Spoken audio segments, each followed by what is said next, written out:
Have you ever stared at your partner and wondered, is he cheating on me? That moment where your heart skips a beat, not from love, but from a chilling instinct that something is off? You're not alone. Many women sense the true signs of infidelity long before any physical proof appears. Today, we're diving deep into the signs he is cheating, emotionally, psychologically, and behaviorally, so you can stop doubting yourself and start trusting your instincts. Cheating doesn't always begin with sex. In many cases, it starts with silence, distance, a flicker of disconnection. If you found yourself analyzing every word, every pause, every shift in routine, know that your mind is trying to decode what your heart already feels. This video will help you uncover the cheating boyfriend signs that most people ignore. Through psychology, real-life insight, and emotional clarity, we'll walk through exactly how to tell if your boyfriend is cheating, even when he denies it. Something changes before the cheating ever begins. It's not the lipstick on the shirt or a suspicious number on his call log. It starts quietly, almost invisibly. He stops listening. He stops seeing you. You could be right next to him, but it feels like you're worlds apart. And in those moments, you begin to grieve something that hasn't even died yet. This is where emotional disconnection becomes the loudest silence you'll ever feel. You remember the early days when his eyes would light up just by seeing you walk into the room, how he held you like you were fragile and sacred all at once. But now, when you speak, he nods without hearing. You laugh, and he barely reacts. The warmth that once radiated between you starts to feel like a cold draft. The smiles are fewer, the conversations thinner, and suddenly, you're tiptoeing around the person who used to feel like home.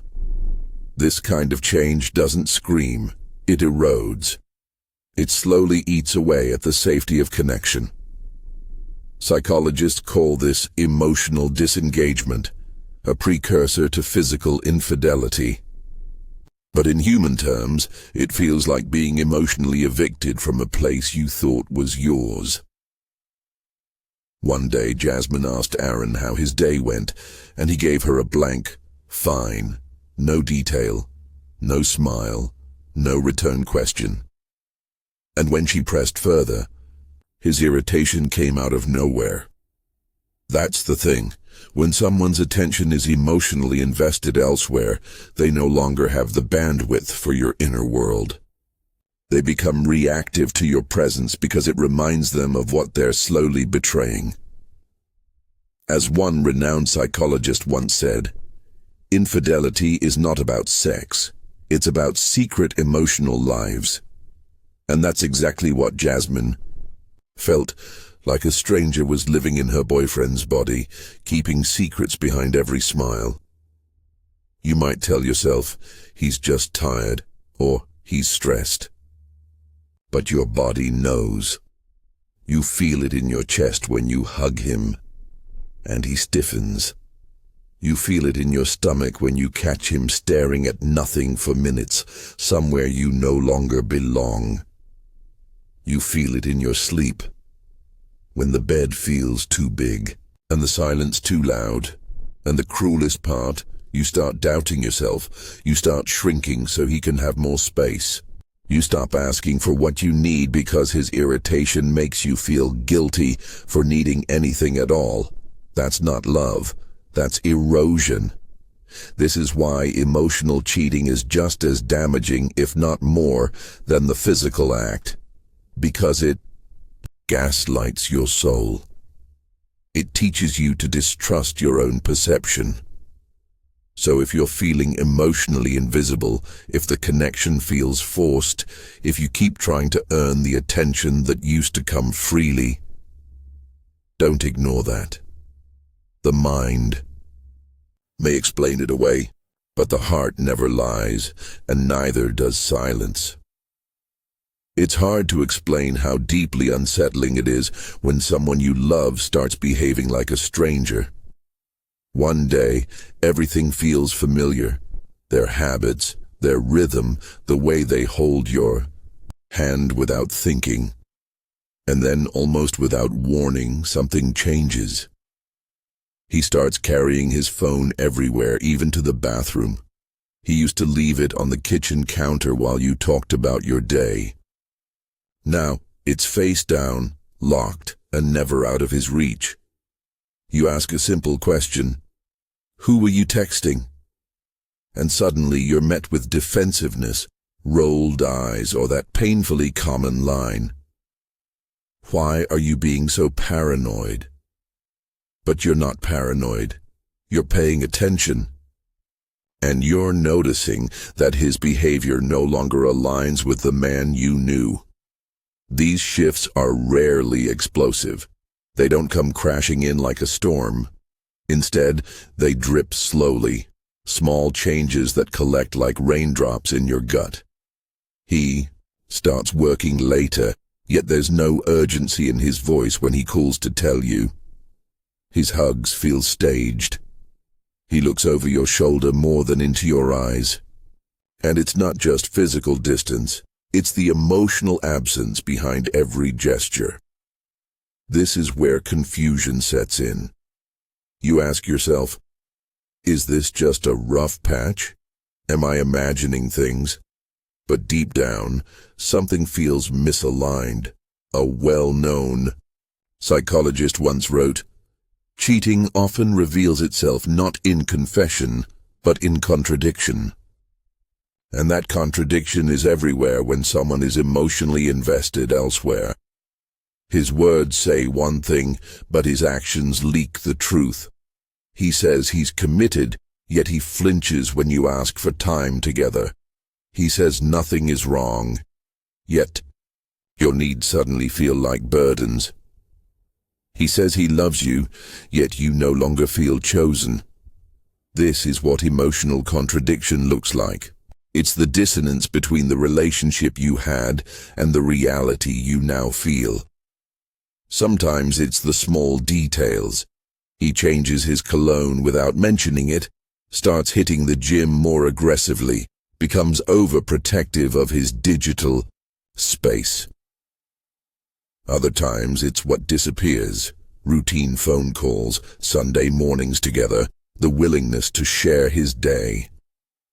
These aren't just forgetful moments. They are behavioral red flags that something sacred is being redirected. You might even notice him accusing you of acting distant or difficult. That's a classic sign of projection, where guilt tries to escape accountability by shifting the blame. It's emotionally exhausting to track all of this, and many people stay silent, hoping it's just a phase. But the longer you tolerate dishonesty in behavior, the more disconnected you become from your own sense of reality. What's most important to understand is this: your nervous system is wise. When your body tenses around him, when your joy shrinks in his presence, when the love starts feeling like performance, those are not random emotions. They are responses to inconsistency. And inconsistency, over time, is how trust begins to die. There's a moment right in the middle of betrayal where everything starts to feel like it's your fault. You ask a question, and suddenly you're too insecure. You express your hurt, and you're too emotional. You want answers, but you're overreacting again. This is what emotional manipulation looks like when someone is hiding infidelity, and it doesn't just confuse you, it slowly convinces you that your intuition is broken. What many people don't realize is that cheating isn't always a planned act. Sometimes it's a slow unraveling, rationalized in silence by the one doing it. They start building stories in their heads to make the betrayal feel justified. They tell themselves you've changed, or that you're no longer fun, supportive, attractive, affectionate. anything to shift the guilt away from themselves. That's why some of the deepest wounds come not just from what they did, but from how they explained it away. They didn't just cheat on you, they made you feel responsible for the distance they created. And this is the pattern: avoidance, blame, emotional retreat, followed by subtle forms of gaslighting. It's a cycle that slowly eats away at your sense of self. But this is also the part where your healing can begin, because now you can stop looking at them and start looking within. Healing starts with awareness, not just of what they did, but of how your mind and body responded to it. Maybe you started shrinking your voice, avoiding conflict, suppressing your instincts. These were survival responses, not weaknesses, and now you get to bring them into the light with compassion, not shame. A powerful way to start reclaiming your clarity is to ask yourself, what did I know but didn't want to see? Not to blame yourself, but to honor the part of you that did see it, that did feel it, that tried to speak up and was shut down. You can journal these answers. You can speak them aloud. You can write a letter you'll never send. The point is not about confronting him. It's about recovering your internal truth. Another helpful practice is to reconnect with your boundaries. Write down what behaviors crossed the line, not just physically but emotionally. Because once you define what is no longer acceptable, your energy begins to shift. You stop chasing clarity from someone who benefits from your confusion. You start building clarity within yourself. And slowly, your nervous system begins to relax. You sleep better. You second-guess less.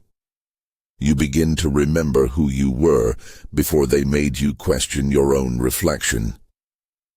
As one psychologist once wrote, "Healing doesn't mean you'll never be triggered again. It means you'll know exactly what to do when you are." That's what you're doing now. Not just surviving infidelity, but reclaiming the sacred space of self-trust, where your gut is no longer up for debate and your truth no longer needs permission.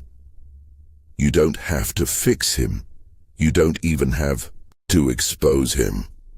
You just have to come back to the knowing that was always yours. And from that place you rise, clear, grounded, and finally free.